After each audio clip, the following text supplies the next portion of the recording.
Now to the sentence of AFL star Noah Bolta. The Richmond defender was spared jail today, but he has a criminal conviction, Patrick, for assaulting a man in December. He's also received a community corrections order, which includes a 10 p.m. curfew. Yes. How is this going to work? Because he can't travel interstate, he can't play night games. Exactly how are the Tigers going to handle this? They've got a big blockbuster game coming up, Anzac Day Eve this Thursday. Will he be participating? At this point, you'd think not. I imagine the club will be running around like mad trying to change his curfew. Curfews aren't good, ever. Look, it's an interesting one. It's become such a public talking point, this whole discussion. Should he be banned from playing football? Should the Premier be jumping in and giving her 2 cents worth on it? Look, I don't know how the curfew will play out. That makes it very interesting. It certainly does, because presumably he can play a Saturday afternoon game, but are they going to keep him on the list if he can play the occasional game? Well, it's a bit hard if you have to be tucked up in bed at 10 p.m. I don't know.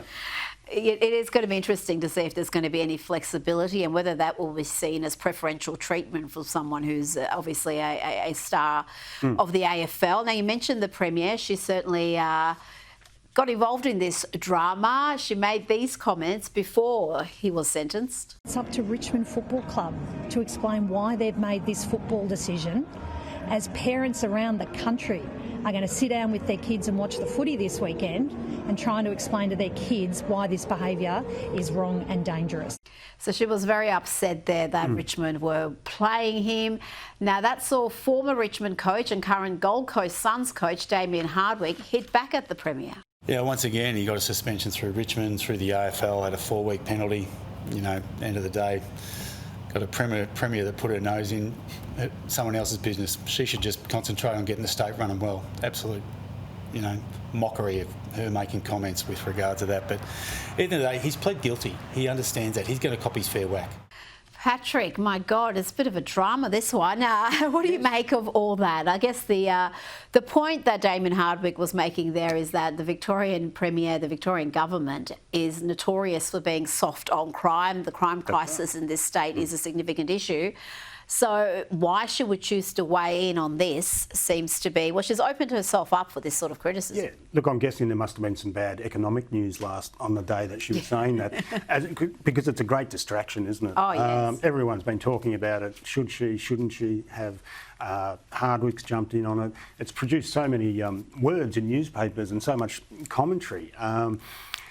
Look, you're a Richmond man. I'm a Richmond man. We should be upfront with that. So everything you're saying is coloured by. Yes, and Bolt had a cracking game on Saturday night in our great win. That's 2 this year. Look, it's a hard one. And if you compare it to, there's going to be 6, 8, 10 across NRL, AFL cases of players who have been charged with being violent. I mean, this one is probably at the lower end. The footage is dreadful. The footage is pretty bad. I mean, this is the thing. Some of those offences weren't caught on video, but this was caught on video. Yes, it makes a difference. It does make a big difference. It does, and you watch that footage, it's pretty confronting. Before you go, talking about crime, the latest from the campaign trail, Peter Dutton has been talking about Australia's deepening crime crisis. There's obviously real concern, and there certainly, it's not just here in Victoria either. And talking to a colleague in WA the other day, out door knocking, it was a singular biggest issue that was raised. People just worried about crime in their own neighbourhood, and that is the case in New South Wales and in my state of Queensland and elsewhere. That's the reality. Singular biggest issue being raised. We hear so much about cost of living. Of course, that's the top issue, but crime is very much an issue. It's seen as a state issue, but what can the federal government do about that? And should Peter Dutton lean into this issue? Because it's one where he has an advantage over Anthony Albanese. Traditionally, Coalition is seen as harder on crime than Labor. And he used to be a police officer. Of course. And look, there was a poll, I think, back in January that showed that climate change as an important issue had dropped off. Safety, public anxiety about safety had gone up 10% or something, like a massive amount. I don't think it's about. I don't think you're going to lose any votes by doing this, are you? And it does actually, in places like Victoria, it does tap into that sense that the state government has been so weak on crime that we are actually in jeopardy in our own homes.